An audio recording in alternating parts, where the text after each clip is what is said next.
1న ఉదయం 8:40 మార్గశిర సాంప్రదాయబద్ధంగా ప్రారంభమవుతాయి. రాజకీయ అధికార ప్రముఖులు భాగస్వామ్యమవుతున్నారని చెప్పారు.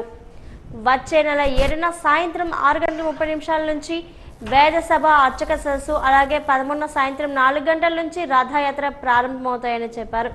డిసెంబర్ 18న మహా అన్నదానం, సాయంత్రం 4 గంటల నుంచి సహస్ర ఘటాభిషేకం జరుగుతాయని తెలిపారు.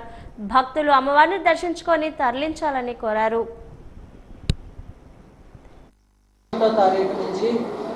వచ్చే నెల అంటే డిసెంబర్ 19 వరకు మార్గశిర మాసోత్సవాలు జరుగుతాయండి.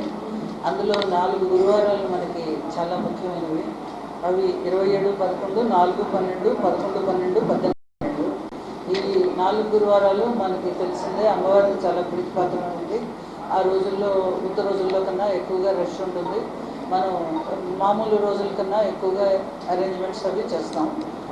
7, 12 ఆదివారం ఏమో అర్చక సభ, చతుర్వేద సభ జరుగుతుంది.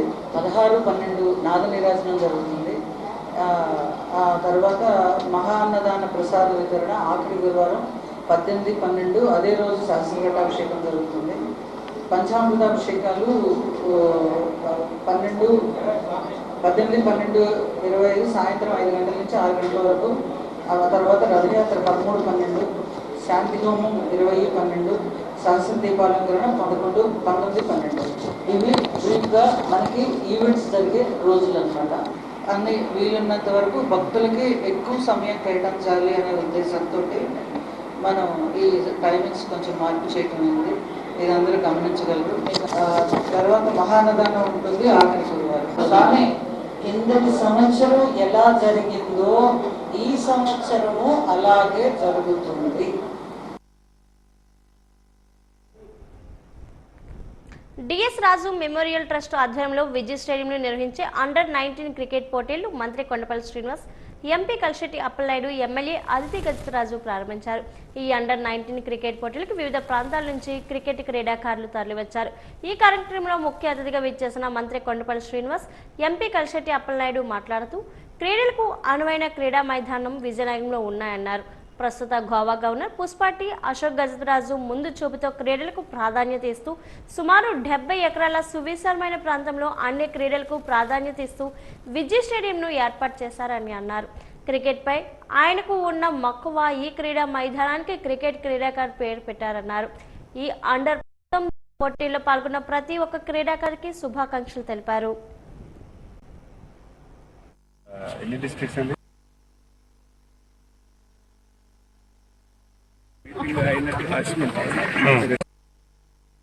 ఎవరిని గుర్తించుకుంటూ వారు చేశారు, అలాగే కమిటీలో ప్రెసిడెంట్ చేశారు. వారు ఎవరిని గుర్తించుకుంటూ ఇది 3 lakhs అనే స్పాన్సర్ చేశారు. అయితే మీరందరూ ఈ రోజు ఆడుకోవడానికి అవకాశం బాగా వచ్చిందనేది ముఖ్యంగా అందరికీ తెలియజేస్తూ మీరందరూ అద్భుతంగా ఆడి లెవెల్లోకి వచ్చారు. అలాగే మీకు మంచి అవకాశం వచ్చింది. మీరు ఒక స్పోర్ట్స్ మ్యాన్ స్పిరిట్ తో మీ విధంగానే కంటిన్యూ అవుతూ మీరు మంచి లెవెల్లోకి ముందుకు వెళ్ళాలని కోరుకుంటూ, ముఖ్యంగా గ్రామీణ ప్రాంతంలో ఉన్న క్రీడాకారులు కూడా ఈ క్రికెట్ పట్ల చాలా ఆసక్తి పెరిగింది. మనం చూస్తున్నాం. మన దేశం, ప్రపంచం అంతా కూడా ఈ ఫీవర్ ఎక్కువ ఉంది, క్రికెట్ ఫీవర్. దాంట్లో భాగంగా ఈరోజు యువకులు చాలా ఉత్సాహంతో, ఎందుకంటే క్రీడల పట్ల చాలా ఆసక్తిగా ఉన్నారు. ఎందుకంటే సమాజం మనం మంచి దారిలో పోవాలనుకున్నప్పుడు ప్రతి యువకుడు కూడా క్రీడల పట్ల ఆసక్తి కలగాలి. దాంతోపాటు సమాజం పట్ల కూడా ఆసక్తి కలిగించడానికి ఒక దోహదపడుతుంది తెలియజేసుకుంటూ ఈరోజు ఈ టోర్నమెంటు విజయవంతం అవుతుంది. భవిష్యత్తులో కూడా విజయ్ స్టేడియం ఇక్కడ మనం అనుకున్నాం, మనం ఉత్తరాంధ్ర సంబంధించిన టోర్నమెంట్ పెట్టాలని. దానికి సంబంధించిన కూడా నిర్వాహకులకి చెప్పడం జరిగింది. వాళ్ళు కూడా ఏర్పాట్లు చేస్తున్నారు. త్వరలోనే మంత్రి గారు, మేము, మా ఎమ్మెల్యే గారు అశోక్ గజపతిరాజు గారు వారి సహాయ సహకారాలతో మేమందరం కూడా ఉత్తరాంధ్ర టోర్నమెంట్ కూడా ప్లాన్ చేస్తున్నాం. త్వరలోనే మేము దీన్ని ఏర్పాటు చేస్తామని గతంలో మేము డిస్కస్ చేసుకున్నాం. ఇప్పుడంతా ఎగ్జామ్స్ పిల్లలందరూ కూడా అయిపోయిన తర్వాత ఏ టైంలో పెడితే బాగుంటుందో అవన్నీ కూడా మాట్లాడి త్వరలోనే ఏర్పాటు చేస్తామని మీ ద్వారా తెలియజేసుకుంటాం. క్రికెట్ ఒక మంచి ఇంటర్నేషనల్ స్పోర్ట్ అవుతుంది. ప్రధానంగా పెద్ద ఆదరణ పొందినటువంటి ఈ స్పోర్ట్ని ఒక 50 సంవత్సరాల క్రితమే ఆయన ప్రమోట్ చేయడం, ఫ్యామిలీస్ ప్రమోట్ చేయడం ఒక మంచి విషయాన్ని నేను భావిస్తున్నాను. మరి ఈరోజు ఈ స్టేడియంలో డిఎస్ రాజు గారు ఎవరైతే గడివిడిలో రాజు గారు గతంలో ఈ క్రికెట్ స్టేడియం డెవలప్ చేస్తున్నప్పుడు ఆయన కూడా ప్రధానమైనటువంటి సూత్రధారులు. ఆయన గడివిడిలో ఉంటూ ఈ స్టేడియంలో కూడా మంచి చెట్లు చూసుకోవడం జరిగింది. ఆయన పేరు మీద ఆయన మనవడు శిరీష్ ఈ కమిటీలో ఇప్పుడు ఉన్నటువంటి కమిటీలో ఒక మెంబర్. ఆయన రూరల్ క్రికెట్ డెవలప్ చేయడానికి జిల్లా మొత్తం మీద ఒక 14 టీంలు పిలిపించి 14 టీముల్లో టోర్నమెంట్ కండక్ట్ చేసి వాళ్ళకి ఒక మంచి ప్లాట్ఫామ్ క్రియేట్ చేశారని అందరికీ తెలియజేసుకుంటున్నాను. చాలా మంచి విషయం. ఎందుకంటే సుమారు ఒక 3 lakhs క్యాష్ ప్రైజ్ పెట్టి ఒక మంచి స్పోర్టివ్ స్పిరిట్తో ఇక్కడ టోర్నమెంట్ కండక్ట్ చేయడం, ఒక వరల్డ్ క్లాస్ గ్రౌండ్లో అది కూడా కండక్ట్ చేయడం మంచి విషయాన్ని నేను భావిస్తూ మరి ఈరోజు నేను కూడా వచ్చి దాని ఇన్నోకల్కి రావడం కూడా నాకు సంతోషంగా ఉంది. ఇక జీవితం అయిపోయిందనుకున్న 54 ఏళ్ల రోగికి గుండె మార్పిడి శస్త్రచికిత్సను కేర్ ఆసుపత్రి వైద్యులు విజయవంతంగా నిర్వహించి పునర్జన్మని ఇచ్చారు.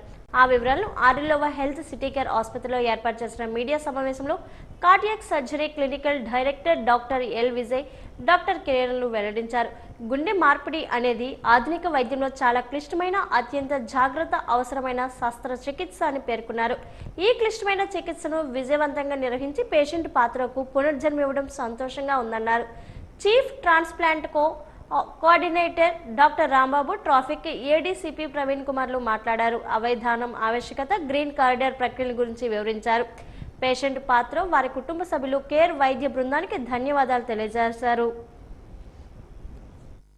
రిజిస్ట్రేషన్ కానటువంటి హాస్పిటల్లో రిజిస్టర్ కానటువంటి సర్జన్స్ ద్వారా వారు చేసేటటువంటి సర్జరీస్ దీనికి జీవనదానికి ఆర్గాన్ ట్రాన్స్ప్లాంటేషన్కి ఎటువంటి సంబంధం లేదు. దయచేసి మీడియా మిత్రులందరూ దీన్ని గ్రహించాలి. This is not the scam something happened. This is only the illegal surgeries done by the one individual. మన ఆంధ్రప్రదేశ్ రాష్ట్రంలో నాకు తెలిసి దాదాపు 24 నుంచి 27,000 యాక్సిడెంట్స్ దాదాపుగా జరుగుతున్నాయి. దానిలో దాదాపుగా 6,000 నుంచి 7,000 వరకు హాస్పిటల్కి చేరుకోవడం జరుగుతుంది. మిగతా అందరు స్పాట్ డెడ్ అవ్వడం జరుగుతుంది. ఎవరైతే ఎప్పుడైతే స్పాట్ డెడ్ అవుతారో వాళ్ళు ఎటువంటిది పనికిరారండి. సో వాళ్ళ ఆర్గాన్స్ తీసుకోవడానికి అవకాశం లేదు. ఎవరైతే హాస్పిటల్కి రీచ్ అవుతారో ఓన్లీ హెడ్ ఇంజరీ వరకు అయి మాత్రమే వాళ్ళు హాస్పిటల్లో వెంటిలేటర్ మీద ఉన్నప్పుడు డాక్టర్ గారు చెప్పినప్పుడు ఇది బ్రెయిన్ డెడ్ లాగా ఉంది, పల్స్, బీపీ, హార్ట్ ఇంకా కొట్టుకుంటుంది, అవి ఇంకా కొన్ని గంటలు కొట్టుకుంటాయి, బ్రెయిన్ పూర్తిగా డెడ్ అయిపోయింది అని చెప్పినప్పుడు పేషెంట్ యొక్క బంధువులు చాలా ట్రామాలో ఉంటారు. వాళ్ళకి ఈ విషయాలన్నీ ముందే తెలిసి ఉన్నప్పుడు మాత్రమే ఆ టైంలో రియాక్ట్ అవ్వడం జరుగుతుంది. ఒక గుండె దానం చేయడానికి ఒకళ్ళు రెడీగా ఉన్నారని చెప్పి మనకు తెలుస్తుంది. అది జీవనదానం ద్వారా తెలుస్తుంది. తెలిసిన వెంటనే మన పేషెంట్కి అది కంపాటబుల్గా కాదని తెలుసుకుంటాం అనమాట. దానికి కొన్ని పరీక్షలు ఉంటాయండి. రక్త పరీక్ష దగ్గర నుంచి మనం బ్లడ్ గ్రూపింగ్ దగ్గర నుంచి చాలా పరీక్షలు ఉంటాయి. అవన్నీ చేసిన తర్వాత మనం ఆ గుండె మన పేషెంట్ సరిపోతుందని నిర్ధారించుకుంటాం. ఒక్కసారి నిర్ధారించుకున్న తర్వాత ద ఎంటైర్ ఎక్సర్సైజ్ స్టార్ట్స్. ఇక్కడి నుంచి అంతా కూడా it's a big logistical experience and kind of logistical nightmare కూడా వాళ్ళకి. ఎందువల్లంటే చాలా ఫాస్ట్గా జరగాలి ఇక్కడి నుంచి కూడా. సో ఒకసారి మళ్ళీ వెంటనే మేము పేషెంట్తో మాట్లాడటం జరుగుతుంది. ఇక్కడ మన పేషెంట్ చంద్రశేఖర్ పాత్రలని ఆయన పేరు, 50 సంవత్సరాలకి. ఆయన మా దగ్గర ఆల్రెడీ చూపించుకోవడం జరిగింది. 3 నెలల నుంచి మా దగ్గర ఉన్నారు. So end stage heart disease అంటాం అనమాట. ఆల్మోస్ట్ చివరి దశ అది. ఆయన బేసిక్ కోర్స్ కూడా చేసుకోలేరు. బేసిక్ కోర్స్ అంటే కనీసం ఆహారం తీసుకోవడం దగ్గర నుంచి స్నానం చేసినా సరే, బట్టలు మార్చుకున్నా సరే, చిన్న చిన్న వాటికి కూడా వాళ్ళకి ఆయన ఆయాసం వచ్చేస్తుంది.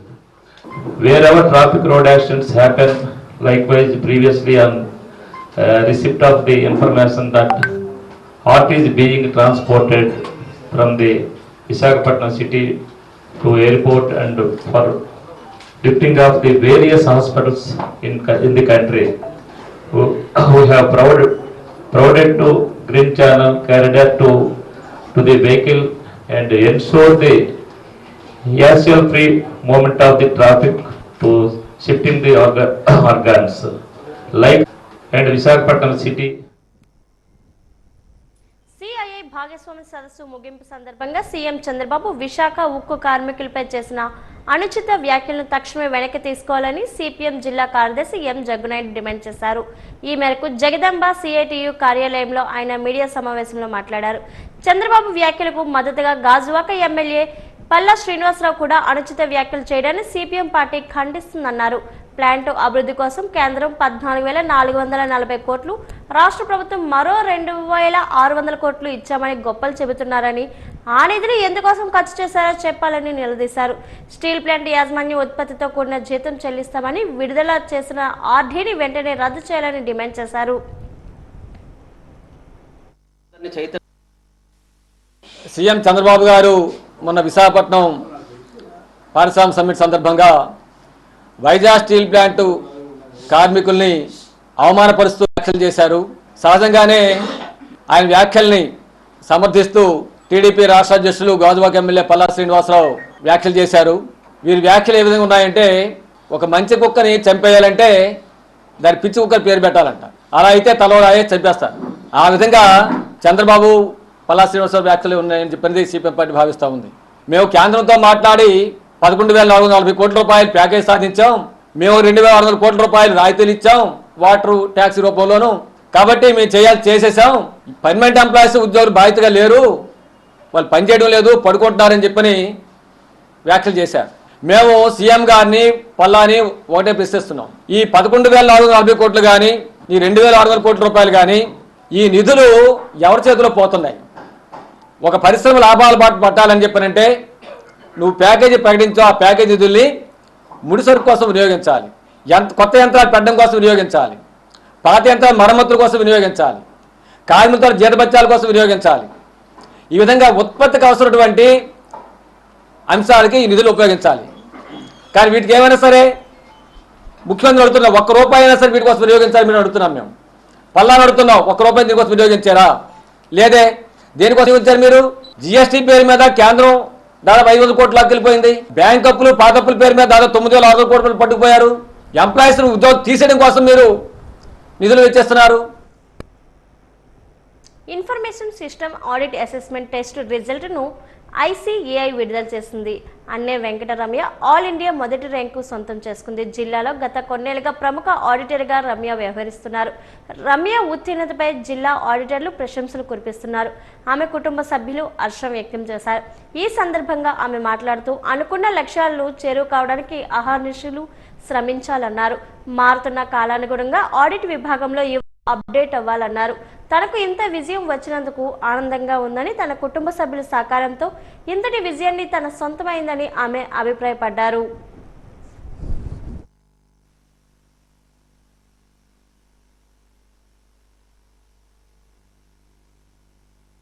పేరు రమ్య అండి. నేను చార్టెడ్ అకౌంటెంట్ని. మా institute of chartered accountants of India వారు మా చార్టెడ్ అకౌంటెంట్స్ యొక్క స్కిల్ అండ్ నాలెడ్జ్ ఎప్పటికప్పుడు అప్డేట్ అవ్వడానికి మాకు వివిధ రకాలుగా మాకు కోర్సెస్ని ఇంట్రడ్యూస్ చేస్తూ ఉంటారు, సెమినార్స్ కండక్ట్ చేస్తూ ఉంటారు. అలా ఇంట్రడ్యూస్ చేసిన ఒక కోర్సు ఈ diploma in information systems audit. ఈ కోర్సు మొన్న రీసెంట్గా November 8న జరిగిన పరీక్షల్లో నేను ఉత్తీర్ణురాలయ్యాను. దాంతోపాటుగా ఆల్ ఇండియా ఫస్ట్ ర్యాంక్ సంపాదించుకోగలిగాను. దీనికి చాలా ఆనందంగా ఫీల్ అవుతున్నాను. నా ఫ్యామిలీ మెంబర్స్ అందరూ కూడా చాలా సంతోషంగా ఉన్నారు. దీనివల్ల చార్టెడ్ అకౌంటెన్సీ కోర్స్ అన్నది ఒక పెద్ద బోతంలాగా చూస్తారండి ఇప్పుడున్న జనరేషన్ వాళ్ళంతా. కాకపోతే ఏదైనా కానీ ఫస్ట్ మనం ఆసక్తితో అడుగేయాలి. చేయాలి అంటే ఫస్ట్ ఆసక్తి ఉండాలి దాని మీద. దాంతోపాటుగా శ్రద్ధ, ఓపిక, బలం, ధైర్యం ఉండాలి. ఇవి ఉంటే ఎవరు ఏ పనైనా సాధించగలరు. అది CA అయినా, సివిల్స్ అయినా, or any other toughest course అయినా కానీ. ప్రెసెంట్ ఒక చిన్న బిజినెస్ ఆర్గనైజేషన్ దగ్గర నుంచి పెద్ద పెద్ద కార్పొరేట్ కంపెనీస్ కానివ్వండి, బ్యాంక్స్ కానివ్వండి, ఎవరైనా కానీ ఫస్ట్ ఏ ట్రాన్సాక్షన్ అయినా, ఫైనాన్షియల్ ట్రాన్సాక్షన్ కానివ్వండి, నాన్ ఫైనాన్షియల్ ట్రాన్సాక్షన్ కానివ్వండి, వాట్ ఎవర్, ప్రతిదాన్ని కూడా కంప్యూటరైజ్ చేస్తున్నారు. దీని ద్వారా మా ఆడిటింగ్ సబ్జెక్ట్ అన్నది మాన్యువల్ బుక్స్ ఆఫ్ అకౌంట్స్ నుంచి మేము కూడా ఆడిట్ ప్లానింగ్ కానివ్వండి, డాక్యుమెంటేషన్ కానివ్వండి, అంతా మేము కూడా కంప్యూటరైజ్ చేయాల్సి వస్తుంది. దీనికోసం మా ICAI వారు ఈ ఇన్ఫర్మేషన్ సిస్టమ్స్ ఆడిట్ ఒక స్పెషలైజేషన్ కోర్స్ రూపొందించి ఈ కోర్స్ ద్వారా ఇప్పుడున్న ప్రజెంట్ పరిస్థితుల్లో ఒక ఆడిటర్ ఎట్లా తన ఆడిట్ని ప్లాన్ చేసుకోవాలి, తన ఒపీనియన్ ఎక్స్ప్రెస్ చేసినప్పుడు ఎటువంటి రిస్కులు ఉంటాయి, ఆ రిస్కుల్ని ఎలా ఛాలెంజ్తో ఎలా మిటిగేట్ చేసుకోవాలి ఆడిట్లో అన్నది ఈ కోర్స్ ద్వారా మాకు అందించారండి. తెలుగు భాష పరిరక్షణ కోసం తెలుగుదండు చేపట్టిన టిట్టిబా సత్యాగ్రహం 10వ రోజుకు కొనసాగింది. జీవీఎంసీ గాంధీ పార్కులో తెలుగుదండు వ్యవస్థాపక అధ్యక్షులు పరవస్తు ఫణిశయన సూరి చేపట్టిన ఈ నిరవధిక నిరాహార దీక్షకు భాషాభిమానులు, సాహితీవేత్తలు, కవులు, కళాకారుల నుంచి మద్దతు లభిస్తుంది. అందులో భాగంగా 10వ రోజు దీక్షకు విశాఖ గాయని గాయకుల సంఘం సంఘీభావం తెలిపింది. ఈ సందర్భంగా ఫణిశయన సూరి మాట్లాడారు. 10 రోజులుగా సత్యాగ్రహం చేస్తున్న పాలకుల నుంచి కనీస స్పందన లేకపోవడం బాధ కలిగిస్తుందన్నారు. యుద్ధ ప్రాతిపదికన తెలుగు భాషాభివృద్ధి ప్రాధికార సంస్థను ఏర్పాటు చేయాలని, ప్రాథమిక విద్యను మాతృభాషలోనే బోధించాలని డిమాండ్ చేశారు.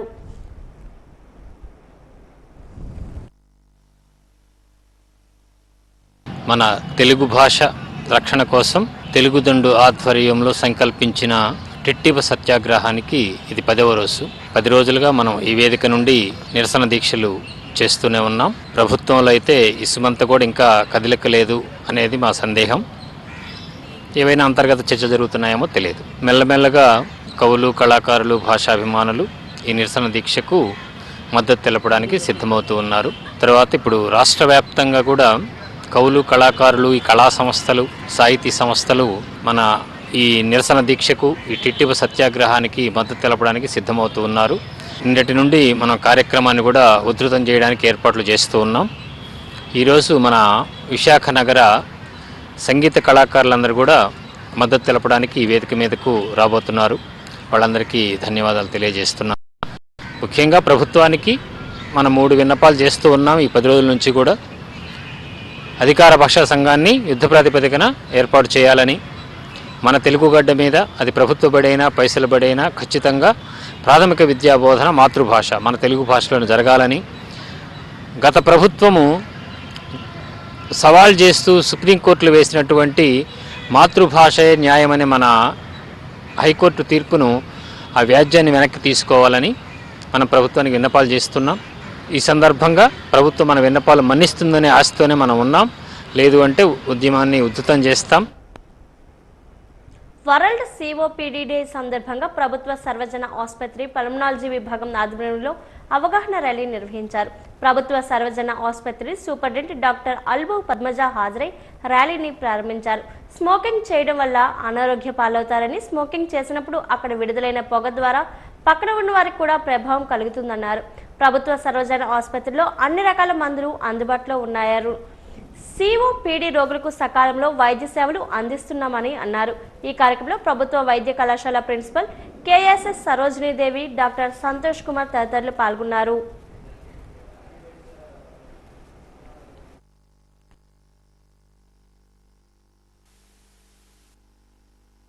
ముఖ్యంగా సిఓపిడి అనేది స్మోకింగ్ వల్ల వస్తుందండి. స్మోకింగ్ చేసే వాళ్ళకి వస్తుంది.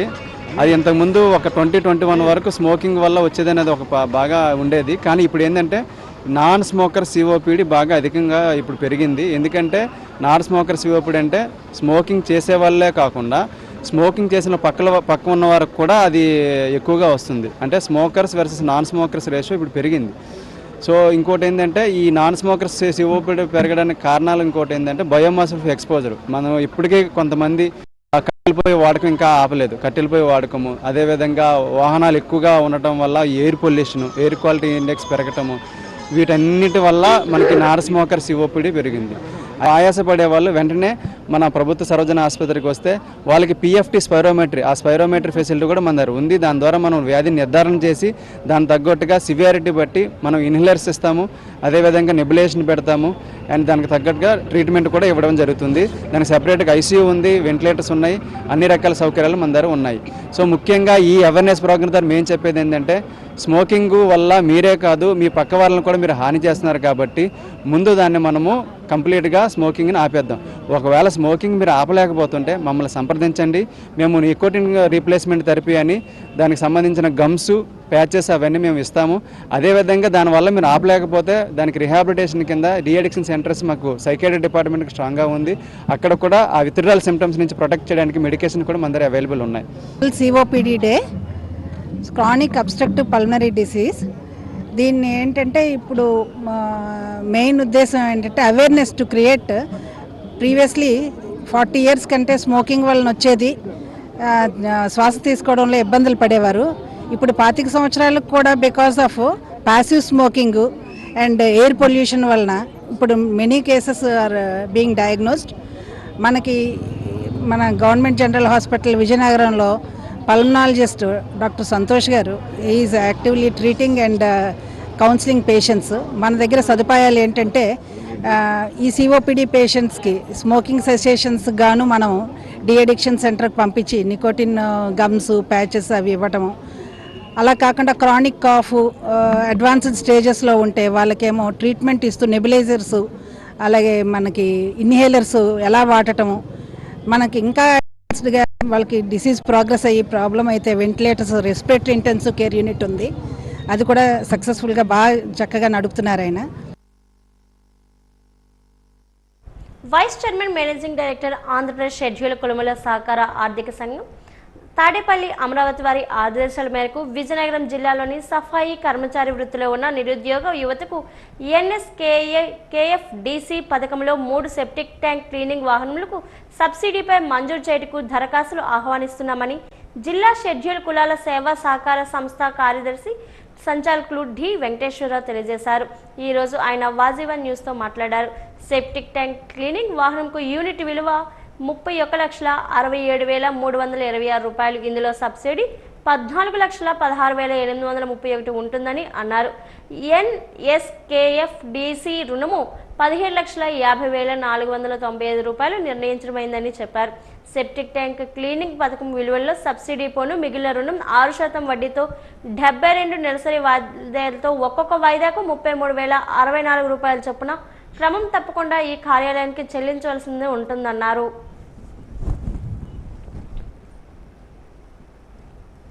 మూడు డీస్లడ్జింగ్ వెహికల్స్ అనేవి ఉన్నాయి. అవి ఆ 3 కూడా ఎవరైనా సరే నిరుద్యోగ షెడ్యూల్ కులాలకు సంబంధించి యువకులు ఎవరున్నా సరే, యువతి యువకులు ఎవరున్నా సరే వారు అప్లై చేసుకుంటే తప్పనిసరిగా మేము ఆ వెహికల్స్ ఇవ్వడం జరుగుతుంది. అయితే ఈ వెహికల్స్ తీసుకోవడానికి కొన్ని నియమ నిబంధనలు ఉన్నాయి. అవి ఏంటంటే వాళ్ళకి heavy motor vehicle driving licence అయి ఉండాలి. అలాగే సఫాయి కర్మచారి సర్టిఫికెట్ కూడా వాళ్ళకి ఉండాలి. ఈ విధంగా 5 గ్రూప్ సభ్యులతో కలిసి ఒక వెహికల్ ఇవ్వటం జరుగుతుంది. 5 ఫామ్ అవ్వాలి గ్రూప్ గాను. ఆ 5 గ్రూపుగా ఉంటే వాళ్ళకి ఈ వెహికల్ ఇవ్వటం జరుగుతుంది. వెహికల్కి సంబంధించి కాస్ట్ 31,67,326 రూపాయలు ఒరిజినల్గా వెహికల్కి సంబంధించినటువంటి కాస్ట్ అది. అయితే ఇందులో 14,16,831 రూపాయలు సబ్సిడీగా ఇస్తుంది పూర్తిగాను. 17,50,000 ఉంటుంది. అది ఒరిజినల్గా కట్టాల్సి ఉంటుంది. ఆ కట్టాల్సింది కూడా ఒకేసారి మనం కట్టాల్సిన అవసరం లేదు. 72 వాయిదాలు ఇస్తాం.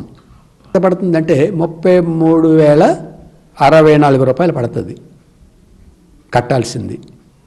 వీళ్ళు అది వాడుకోవచ్చు, చక్కగాను వ్యాపారం చేసుకోవచ్చు. దాని ప్రకారంగా నెల ఆ 33,000 మాత్రం వాయిదాలు చెల్లించాల్సి ఉంటుంది. ఏదైతే ఈ 17 లక్షలు ఉందో దానికే సబ్సిడీ పోను కూడా ఎవరైనా సరే ఉంటే ఈ షెడ్యూల్ కులాలకు సంబంధించి ఏవైతే మనకి క్వాలిఫికేషన్స్ పెద్దగా అవసరం లేదు మాకు. Only heavy motor vehicle driving అయి ఉండాలి, లైసెన్స్ ఉండాలి. అట్లాగే సఫాయి కర్మచారి సర్టిఫికేట్ అది ఉండాలి. వాళ్ళకి ఉంటే సరిపోతుంది. దీని ప్రకారంగా ఎవరైనా సరే ఉత్సాహవంతులైనటువంటి వాళ్ళు ఎవరైనా సరే కావాలి. బాలకృష్ణ సంయుక్త జంటగా బోయపాటి శ్రీను కాంబినేషన్లో ప్రతిష్టాత్మకంగా తెరకెత్తున్న చిత్రం అఖండ 2 ఇప్పటికే షూటింగ్ పూర్తి చేసుకుంది.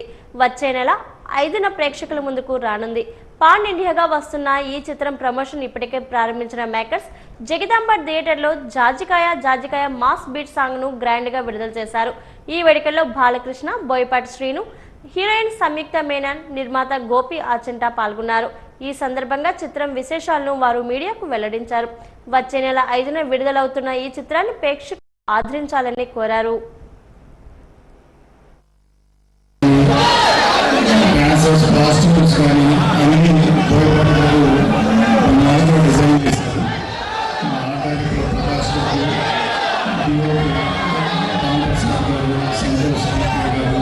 అలాగే పాలు మాస్టర్, డాన్స్ మాస్టర్ పాలు మాస్టర్ గారు వీళ్ళందరూ బోయపాటి గారి ఆధ్వర్యంలో బ్రహ్మాండంగా కోఆర్డినేషన్తో వర్క్ చేశారు.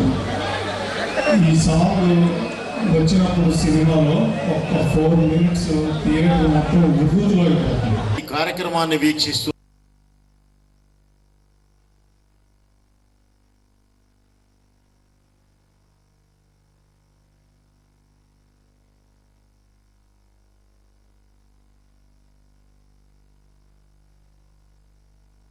తెలుగు ప్రేక్షకులందరికీ, ప్రపంచవ్యాప్తంగా ఉన్న ప్రేక్షకులందరికీ పేరు పేరు నా కృతజ్ఞతలు తెలియజేస్తున్నాను.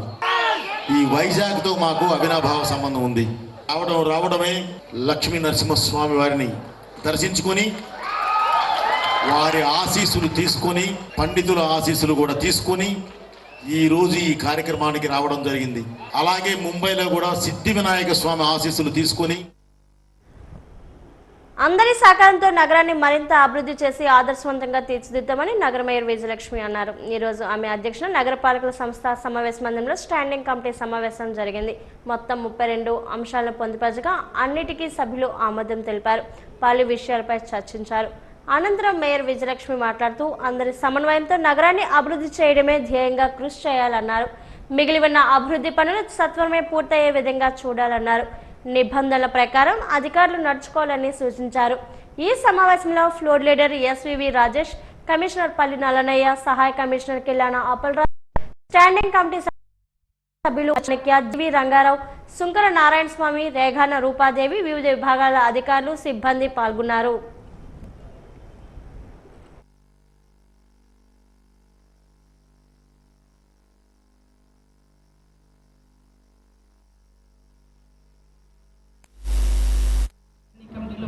సబ్జెక్టులను పొందుపరచడం జరిగింది.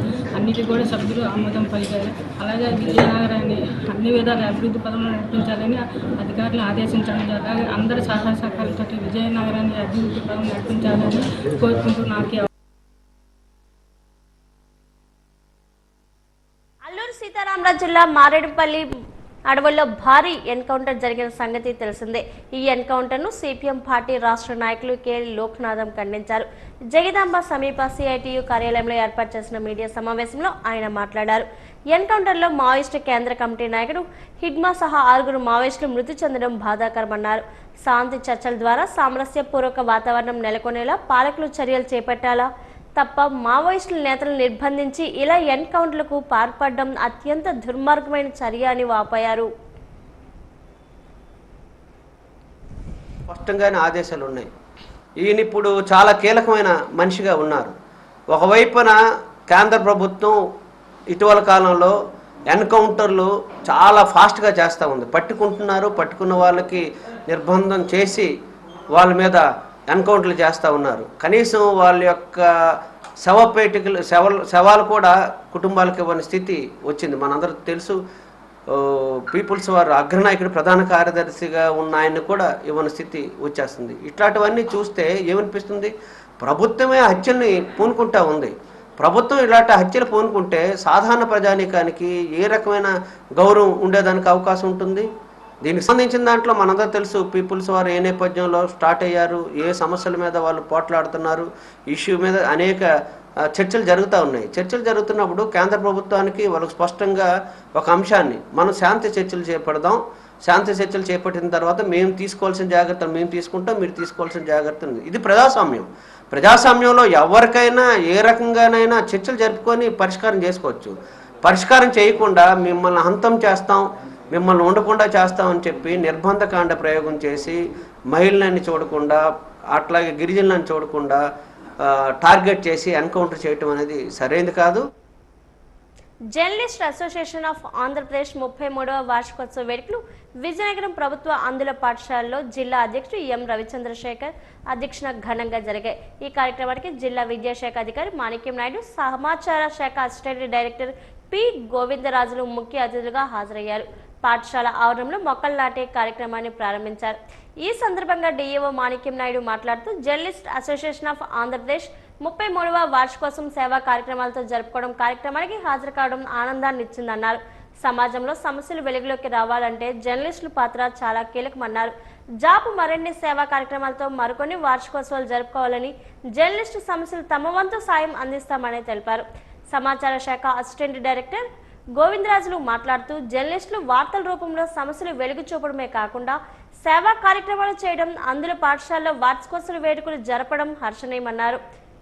జర్నలిస్టుల సమస్యల పరిష్కారానికి కృషి చేస్తామన్నారు. ఈ కార్యక్రమంలో జాప్ రాష్ట్ర ఉపాధ్యక్షుడు అవనాప సత్యనారాయణ, జిల్లా జాప్ నాయకులు, జర్నలిస్టులు పాల్గొన్నారు.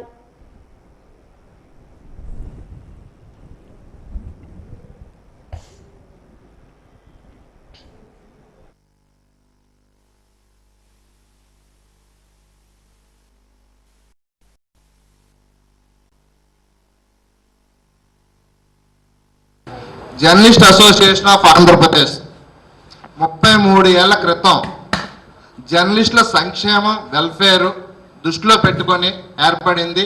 ఆనాటి నుండి ప్రతి ఏటా జర్నలిస్టుల సంక్షేమం గురించి కానీ, వెల్ఫేర్ గురించి కానీ ఎప్పుడు పోరాడుతూనే వస్తుంది. ప్రధానంగా చెప్పుకోవాలంటే మా ఫౌండర్ ఉప్పల్ లక్ష్మణ్ గారు మనకి ఈరోజు అమలవుతున్న వాటి తాలూకా అడ్వర్టైజ్మెంట్స్ ప్లస్ వాటికి కావాల్సిన రాయితీల విషయంలో కూడా జాబ్ ఎన్నో పోరాటాలు చేసింది. హైదరాబాద్ రాజధానిగా ఉన్నప్పుడు ఎన్నో సాధించుకున్నాం. రాష్ట్రం విడిపోయిన తర్వాత కూడా జర్నలిస్టులకు తలెత్తిన సమస్యలపై, మీడియాపై జరుగుతున్న దాడులపై ఫస్ట్గా స్పందించేది జాబ్ అని కూడా మేము గర్వంగా తెలియజేస్తున్నాం.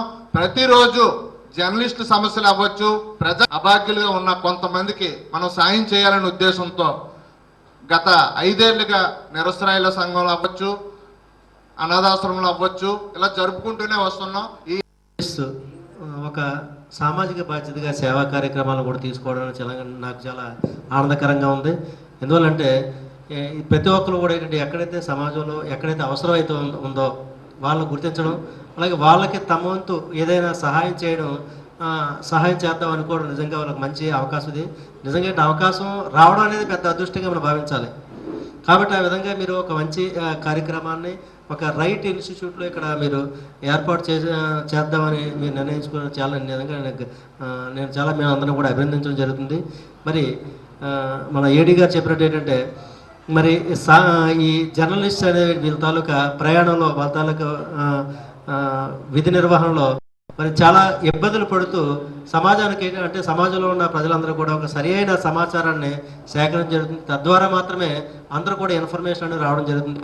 కాబట్టి రియల్గా ఏంటంటే మీరందరూ కూడా ఏంటంటే ఈ ప్రజలందరూ కూడా ఏంటంటే విషయాన్ని తన దగ్గరకు, ప్రజల దగ్గరకే విషయాన్ని ఎన్నో కష్టాలు పడే విషయాన్ని సేకరించి మా ముందుకు ఉంచడం జరుగుతుంది. కాబట్టి దాని ద్వారా ఏమవుతుందంటే ప్రజలు ఆ సమాచారం తెలుసుకోవడం, దాని ప్రకారంగా రియాక్ట్ అవ్వడం జరుగుతుంది. కాబట్టి మనం యాజ్ ఏ జర్నలిస్ట్గా ఏంటంటే సమాజంలో అంటే మంచి విషయాల్ని ఎక్కువ ఎంకరేజ్ చేయడం, మోటివేట్ చేయడం, అలాగే మంచి పనుల పట్ల మనం ఏంటంటే పాజిటివ్ యాటిట్యూడ్ కనపరచడం. మార్గశిర మాసోత్సవాలను విజయవంతంగా నిర్వహించాలని విశాఖ జిల్లా కలెక్టర్ ఎంఎన్ హరేంద్ర ప్రసాద్ అధికారులను ఆదేశించారు. ఉత్సవ ఏర్పాట్లను పరిశీలించిన ఆయన భక్తులకు ప్రశాంత వాతావరణంలో దర్శనాలు కల్పించాలని, నాణ్యమైన అన్నప్రసాదం అందించాలని సూచించారు. మార్గశిర మాసోత్సవాల నిర్వహణకు సంబంధించి ఆలయ అధికారులు అనుసరించే విధానాలపై ఆరా తీశారు. ఆలయ పరిశ్రమలో ఉన్న ద్వారాలు, గేట్లు, క్యూ లైన్ల పరిస్థితిని అడిగి తెలుసుకున్నారు. సంబంధిత మ్యాపులు పరిశీలించారు. గత పొరపాట్లను పునరావృతం కాకుండా మార్గశిర మాసోత్సవాలు విజయవంతంగా నిర్వహించాలని కోరారు.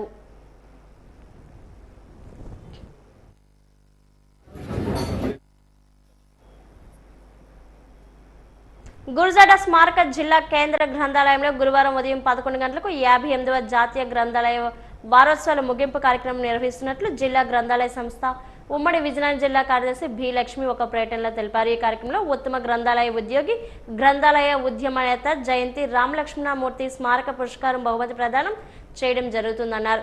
ఈ 58వ జాతీయ గ్రంథాలయ వారోత్సవాల్లో భాగంగా నవంబర్ 14వ తేదీ నుండి 18వ తేదీ వరకు నిర్వహించిన బాలల సమ్మేళనం, వ్యాసరచన, క్విజ్జు, లలిత సంగీతం, చిత్రకళలో పాల్గొని విజేతలుగా నిలిచిన విద్యార్థులకు బహుమతి ప్రదానం చేయడం జరుగుతుందన్నారు.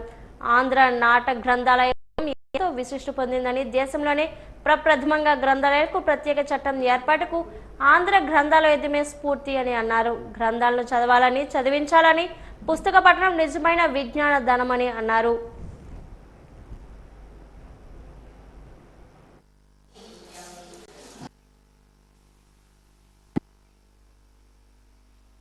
సంస్థను పెట్టినప్పుడు ప్రతి మాట, పాట, ఆట అన్నీ కూడా వాగ్దేవుల్లోనే ఉంటుంటాయి.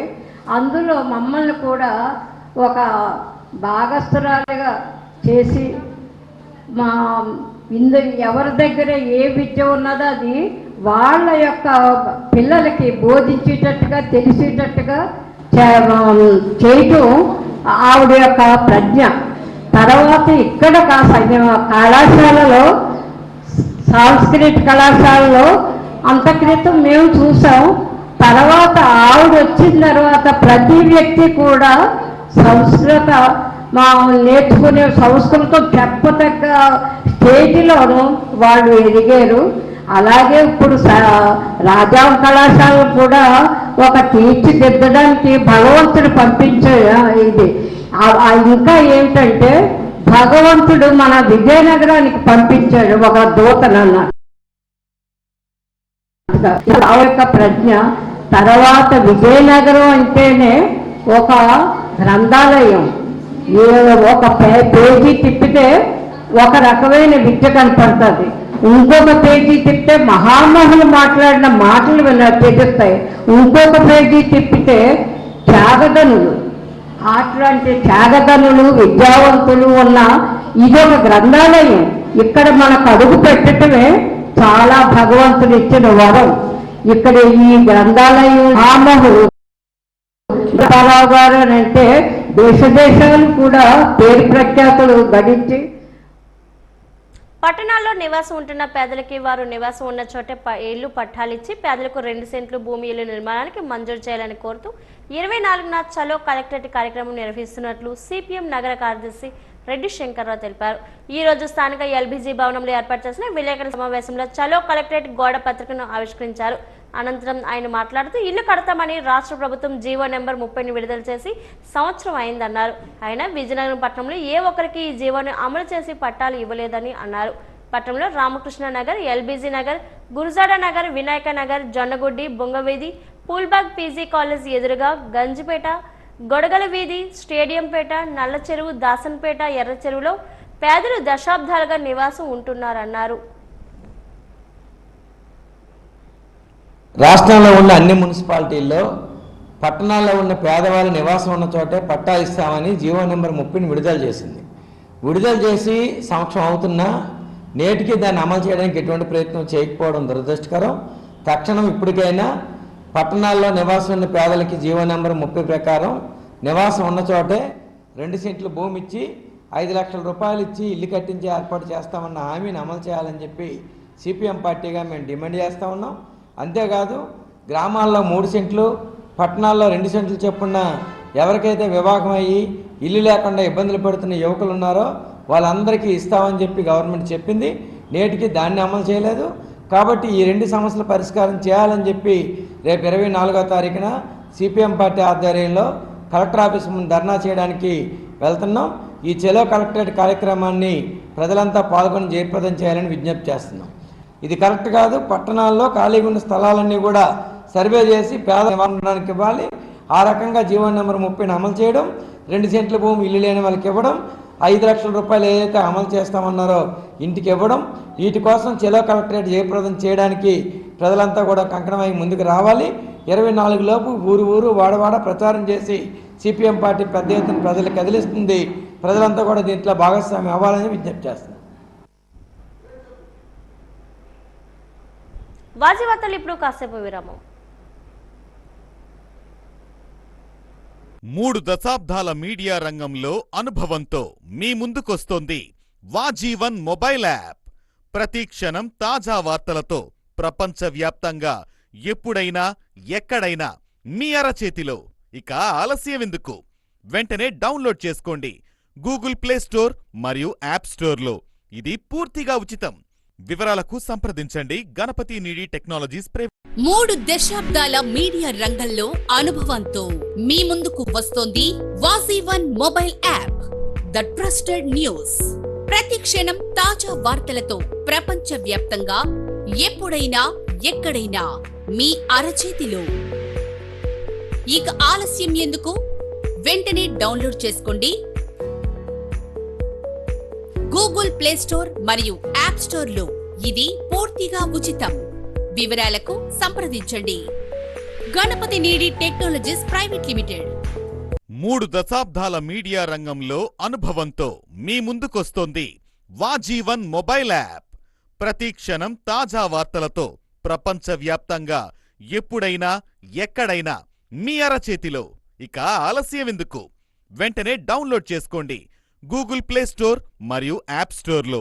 ఇది పూర్తిగా ఉచితం. వివరాలకు సంప్రదించండి గణపతి నీడి టెక్నాలజీస్ ప్రైవేట్. 3 దశాబ్దాల మీడియా రంగంలో అనుభవంతో మీ ముందుకు వస్తోంది వాజీవన్ mobile app, the trusted news. ప్రతి క్షణం తాజా వార్తలతో ప్రపంచవ్యాప్తంగా ఎప్పుడైనా ఎక్కడైనా మీ అరచేతిలో. ఇక ఆలస్యం ఎందుకు?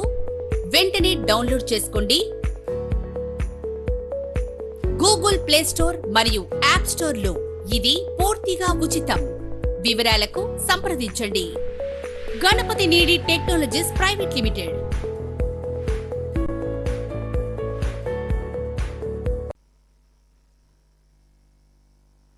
మూడు దశాబ్దాల మీడియా రంగంలో అనుభవంతో మీ ముందుకొస్తోంది వాజీవన్ మొబైల్ యాప్. ప్రతి క్షణం తాజా వార్తలతో ప్రపంచవ్యాప్తంగా ఎప్పుడైనా ఎక్కడైనా మీ అరచేతిలో. ఇక ఆలస్యమెందుకు? వెంటనే డౌన్లోడ్ చేసుకోండి గూగుల్ ప్లే స్టోర్ మరియు యాప్ స్టోర్లో. ఇది పూర్తిగా ఉచితం. వివరాలకు సంప్రదించండి గణపతి నీడి టెక్నాలజీస్ ప్రైవేట్. 3 దశాబ్దాల మీడియా రంగంలో అనుభవంతో మీ ముందుకు వస్తోంది వాజీవన్ mobile app, the trusted news. ప్రతి క్షణం తాజా వార్తలతో ప్రపంచవ్యాప్తంగా ఎప్పుడైనా ఎక్కడైనా మీ అరచేతిలో. ఇక ఆలస్యం ఎందుకు? వెంటనే డౌన్లోడ్ చేసుకోండి గూగుల్ ప్లే స్టోర్ మరియు యాప్ స్టోర్లో. ఇది పూర్తిగా ఉచితం. వివరాలకు సంప్రదించండి గణపతి నీడి టెక్నాలజీస్ ప్రైవేట్ లిమిటెడ్.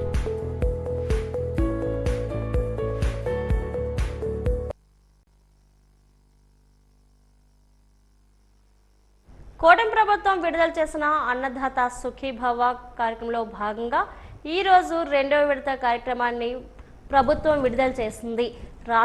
అందులో ఈరోజు విజయనగరం నియోజకవర్గం గుంకరాం గ్రామంలో నిర్వహించిన అన్నదాత సుఖీభవ కార్యక్రమంలో ఎమ్మెల్యే పుష్పటి అదితి గజరాజు, రాష్ట్ర తూర్పు కాపు కార్పొరేషన్ చైర్పర్సన్ పాల్వలస యశస్వి పాల్గొన్నారు. ఈ కార్యక్రమంలో ఎమ్మెల్యే అదితి గజరాజు మాట్లాడుతూ రైతుల అభివృద్ధి కోసం కూటమి ప్రభుత్వం కృషి చేస్తున్నామని అన్నారు.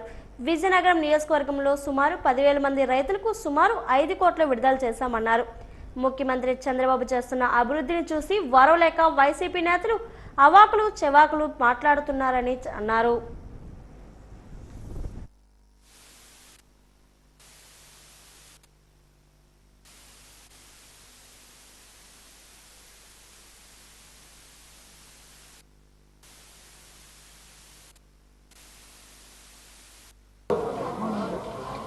అన్నదాత సుఖీభవ పిఎం కిసాన్ ప్రోగ్రామ్ అనేది ప్రత్యేకంగా మన సూపర్ 6 హామీల్లోనే మనం పెట్టాం. ఎందుకంటే అది మనం రైతుకి ఇచ్చినటువంటి ఒక గౌరవం. నందమూరి తారక రామారావు గారు పార్టీ పెట్టినప్పుడు రైతాంగం కోసం ఆ రోజుల్లో వారెన్నో పనులు అనేది చేశారు.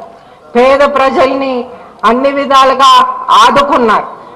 ఆ రోజు 30 రూపాయలతో పెన్షన్ మొదలు పెట్టారు. ఈ రోజు మన 4,000 రూపాయలు అనేది పెన్షన్ మనం ప్రజలకి అందిస్తున్నాం.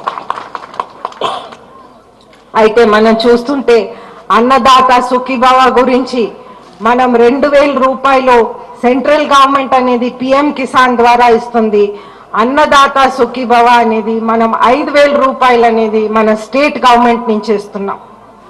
చెల్లూరులో ఒక ప్రోగ్రాం పెట్టాం, అక్కడ మనం 7000 రూపాయలు అనేది అందించాం. అలాగే మనం చూస్తుంటే ఈరోజు గుంట్లంలో మళ్ళీ 2వ విడతగా మనం 7000 రూపాయలు అనేది అందిస్తున్నాం.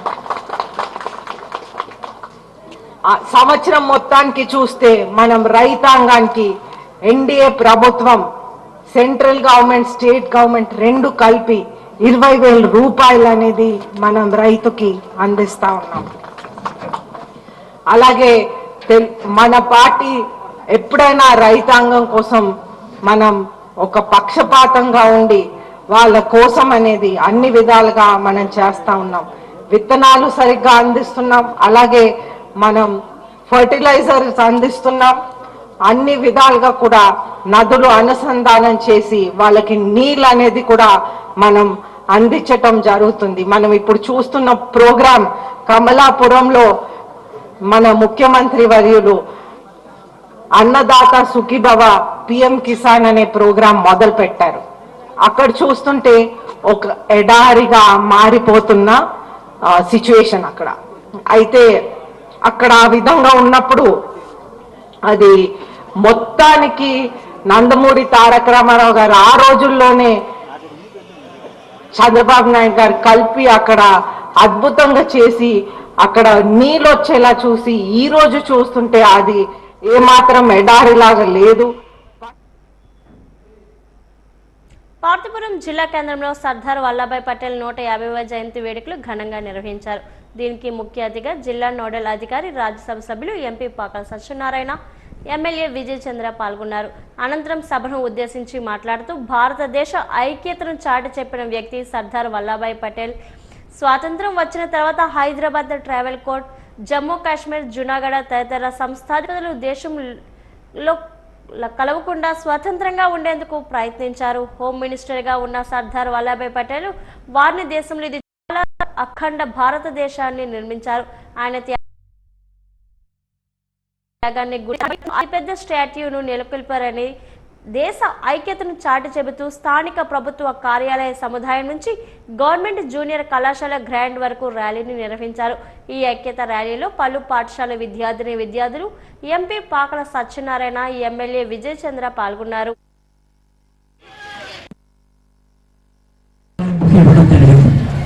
అయితే దురదృష్టం ఏంటంటే ఆ సమయంలో పటేల్ గారు కాకుండా నెహ్రూ గారు ఈ యొక్క దేశానికి కాంగ్రెస్ పార్టీ ప్రతినిధిగా వారు రావటం, వారికి ఈ దేశాన్ని దశల వారీగా అప్పచెప్పేటటువంటి ప్రయత్నం చేయడం జరిగింది. ఆ రకంగా జరిగిన తర్వాత 1947లో స్వాతంత్రం ఇచ్చేటటువంటి సందర్భంలో బ్రిటిష్ ప్రభుత్వం భారతదేశానికి ఒక రకమైనటువంటి స్వాతంత్రాన్ని అవార్డు పాస్ చేసింది.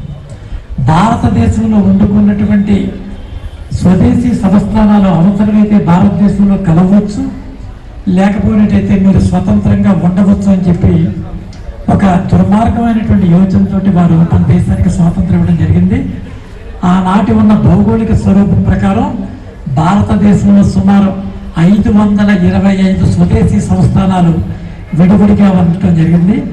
వాటన్నిటి యొక్క సమూహాన్ని ఏర్పాటు చేసేటటువంటి బాధ్యత నాటి ప్రభుత్వంపై పూర్తిగా ఆధారపడి ఉన్నటువంటి తరుణం మనకు అందరికీ తెలిసింది. ఈ రకంగా ఉన్నటువంటి భారతదేశాన్ని సర్దార్ వల్లభాయ్ పటేల్ గారు హోమ్ మినిస్టర్గా ఉండగా వారు ఒక్కొక్క స్వదేశీ సంస్థానాధీశుడిని అంగీకరింపజేసి ఇండియన్ యూనియన్లో సంతకం పెట్టించి దాదాపుగా భారతదేశానికి ఒక స్వరూపం తీసుకురావడం జరిగింది. కానీ అట్టి స్వరూపం నుంచి కేవలం 4 స్వదేశీ సంస్థానాలు భారతదేశంలో విలీనం కాలేదు. 1 జమ్మూ అండ్ కాశ్మీర్, 2 హైదరాబాద్, 3 జునాగఢ్, 4 ట్రవెన్కోర్. ఈ 4 భారతదేశంలో విలీనం కాని కారణంగా భారతదేశంలో ఐక్యత లోపించేటటువంటి పరిస్థితి మరొకసారి ప్రస్ఫుటమైనప్పుడు సర్దార్ అన్నిటికంటే ఫస్ట్ ఇండియా ఫస్ట్ అనేవాడు. దేశమే ముందు, ఆ తర్వాత ఏదైనా. అంత గొప్ప వ్యక్తి మనం స్మరించుకోవడం, ఈరోజు ఆయన 150వ జయంతి సందర్భంగా కేంద్ర ప్రభుత్వం ఎన్డీఏ కూటమి వచ్చిన తర్వాత మన మూల నాయకుల్ని, మన జాతీయత్వాన్ని చాలా వరకు విస్తరింపజేసిన నాయకులందరినీ గుర్తు చేసుకుంటుంది. ఇందులో ఆయన నిజంగా ప్రధానమంత్రి అయ్యిండుంటే ఆ టైంలో వేరేగా ఉండేది. బట్ గతం కాబట్టి అంత గొప్ప వ్యక్తి ఇచ్చిన మెసేజ్ని దేశం ఫస్ట్, ఆ తర్వాత ఏదైనా దేశం కోసం ఏదైనా చేయాలి, దేశం కోసం ఎలాగైనా ఉండాలి, సాక్రిఫైస్ చేయాలనే వ్యక్తిలో ఆయన ప్రథమ స్థానంలో ఉంటారు. కాకపోతే ఆయనకి ఎన్డీఏ కూటమి ప్రభుత్వం వచ్చిన తర్వాత యూనిటీ ఆఫ్ స్టాచ్యూ అనేది ఇప్పుడు ప్రపంచంలోని అతిపెద్ద స్టాచ్యూ ఆయనకి రికగ్నైజ్ చేయడం కూడా జరిగింది. అయితే ఈరోజు మనందరం ఊరకనే రాలే. ఎందుకంటే ఈరోజు కాన్సెప్ట్ ఏంటంటే ఇందాక చెప్పున్నారు, మన పార్వతీపురంలోని ముస్లిమ్స్ ఉన్నారు, క్రిస్టియన్స్ ఉన్నారు, ఆల్రెడీ హిందూస్ ఉన్నారు, కొంతమంది మార్వాడీస్ ఉన్నారు, వివిధ వాళ్ళందరూ ఉన్నారు. కాకపోతే అందరూ ఏమనుకుంటారండి, వీఆర్ ఇండియన్స్ ఫస్ట్, భారతీయులం, అలాగే తెలుగు వారు అని ముందు ఒక ఇది తీసుకురావడానికి. కురుపం మండలం గుమ్ము సమీపంలో రోడ్డు పక్కన నడుస్తున్న గౌడు హరిప్రసాద్ అనే వ్యక్తిని జనసేన నేత రాష్ట్ర ST commission member Kadraga Mallesh car ఢీకుంది. మృతుడు నీలకంఠపురం ప్రభుత్వ ఆసుపత్రిలో ల్యాబ్ టెక్నీషియన్గా పనిచేస్తున్నాడు. మృతుడు సినిమాల్లో ఉండగా చెరువుకి బహిర్ముఖకి వెళ్లి రోడ్డుపైకి వస్తుండగా ఘటన చోటు చేసుకుంది. మృతుడి భార్య, 2 ఆడపిల్లలు ఉన్నారు.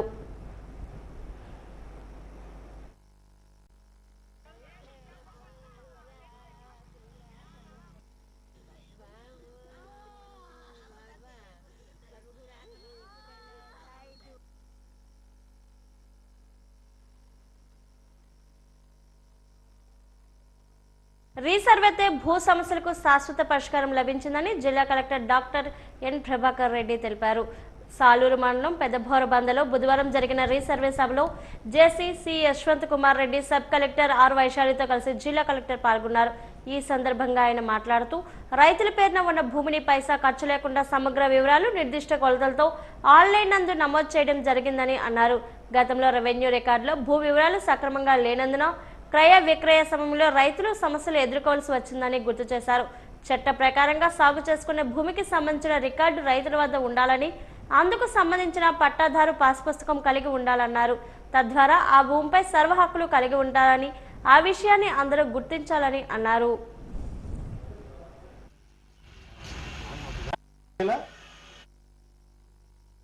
మీకున్నటువంటి భూమి కరెక్ట్గా కొలిచి, ఉచితంగా కొలిచి ఆన్లైన్లో రికార్డు చేయడం జరుగుతోంది.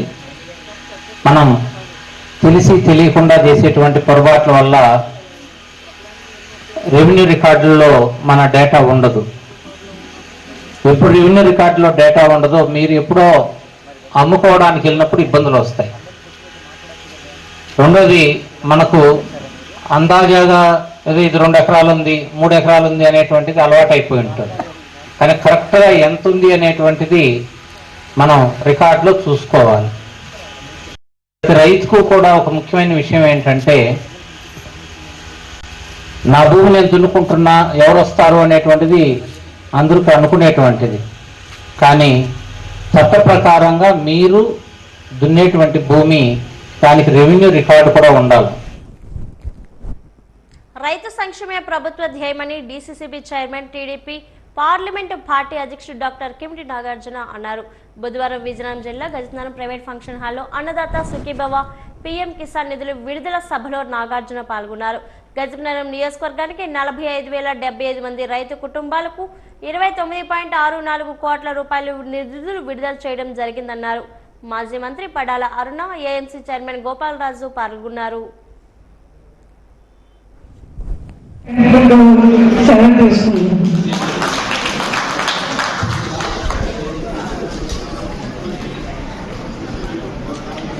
జగన్మోహన్ రెడ్డి 13,500కే కుదించారు. అందులో 6,000 సెంట్రల్ గవర్నమెంట్ నుంచి వస్తే ఇతను కేవలం 7,500 మాత్రమే ఇచ్చాడు. కానీ ఈ రోజున మనం 20,000 సెంట్రల్ గవర్నమెంట్ తో కలిపిస్తామని చెప్పి అందులో రాష్ట్రం షేర్ 14,000 అని చెప్పేసి ఈ సందర్భంగా మీ అందరికీ కూడా నేను తెలియజేస్తా ఉన్నాను. అలాగే గత 5 సంవత్సరాల్లో ఇక్కడున్న నాయకులందరికీ తెలుసు, మేమందరం కూడా జిల్లా నుంచి ఒక పిలిపించామంటే ప్రతి నియోజకవర్గంలో ప్రతి మండలంలో కూడా నాయకులందరూ కార్యక్రమాలు చేస్తూ ఉండేవారు. ప్రతిసారి ఒకటే ఇబ్బంది, ఈ సమయంగా వచ్చిందంటే రైతుల నుంచి కనీసం ధాన్యం కొనుగోలు చేసేవారా? ధాన్యం కొనుగోలు చేసిన 3-4 నెలలకు కానీ తిరిగా డబ్బులు ఇస్తా ఉన్న పరిస్థితి లేదు. మేము ఎప్పుడు డిసెంబర్ 1 నాడు మేము ధర్నా కార్యక్రమాలు చేస్తే ప్రతిసారి బొత్స సత్యనారాయణ గారు డిసెంబర్ 15కి వచ్చి ఇచ్చేస్తాం డబ్బులు అని చెప్పేవారు. కానీ ఫిబ్రవరి వరకు కూడా పడేవి కాదు. భగవాన్ సత్య సాయిబాబా శతవర్ష జన్మదినోత్సవ వేడుకలు విజయనగరం పట్టణంలో అంగరంగ వైభవంగా జరిగాయి.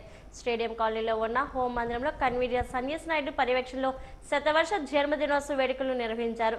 బాబా జన్మదినం పురస్కరించుకుని ముఖ్య అతిథి ఎమ్మెల్యే అదితి గజరాజు చేతుల మీదుగా పేదలకు బట్టలు, రైతులకు వ్యవసాయ మందులు పిచికారీ చేసే స్ప్రేలను పంపిణీ చేశారు. ఈ కార్యక్రమంలో Vizianagaram mayor Vempadapu Vijayalakshmi, deputy mayor Kolagatla Sravani పాల్గొన్నారు.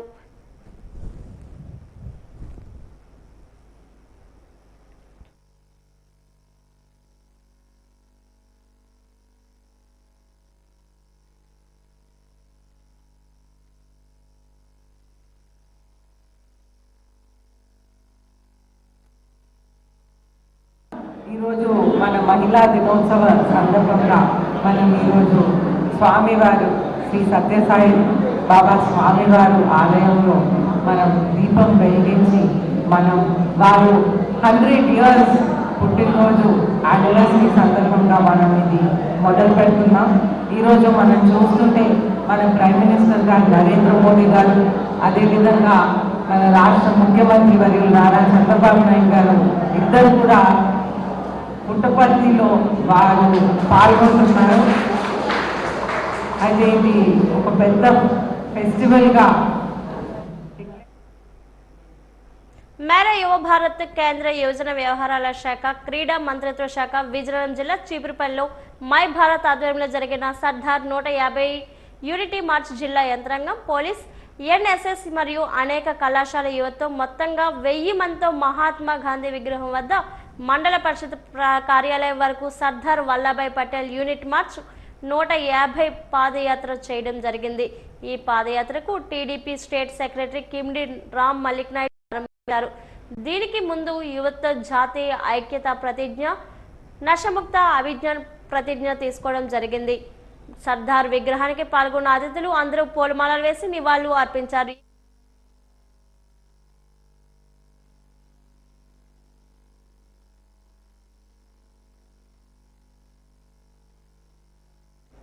ఆక్రమంగా తన గృహ నిర్మాణం తొలగించి మున్సిపల్ అధికారులు తక్షణమే నాకు నిర్మాణ అనుమతులు మంజూరు చేయాలని బాధితులు డిమాండ్ చేశారు. మున్సిపల్ కార్యాలయం ఎదుట నిరసన వ్యక్తం చేశారు. గత 10 ఏళ్లుగా పూల్బాగ్లో నివాసం ఉంటూ ప్రార్థనా మందిరం నిర్వహిస్తున్నామని గత 4 రోజుల క్రితమే మున్సిపల్ అధికారులు నోటీసులు ఇచ్చారు. అందుకు మాకు సంబంధించిన మేరకు డాక్యుమెంట్స్ ను మున్సిపల్ అధికారులు అందజేశామన్నారు. అయినా ఆ అధికారులు పత్రాలను పరిశీలించి మాకు న్యాయం చేయాలని కోరామన్నారు. అయినా మున్సిపల్ అధికారులు పరిశీలించకుండా మరోసారి నోటీసు ఇవ్వకుండా మేము నిర్మాణం చేస్తున్న ఇళ్లను మున్సిపల్ అధికారులు తొలగించారని ఆవేదన వెల్లబుచ్చారు. ఇటువంటి ఆక్రమణకు పాల్పడుతున్న పనిగట్టుకొని మాపై కక్ష సాధింపులకు పాల్పడుతున్నారని అన్నారు.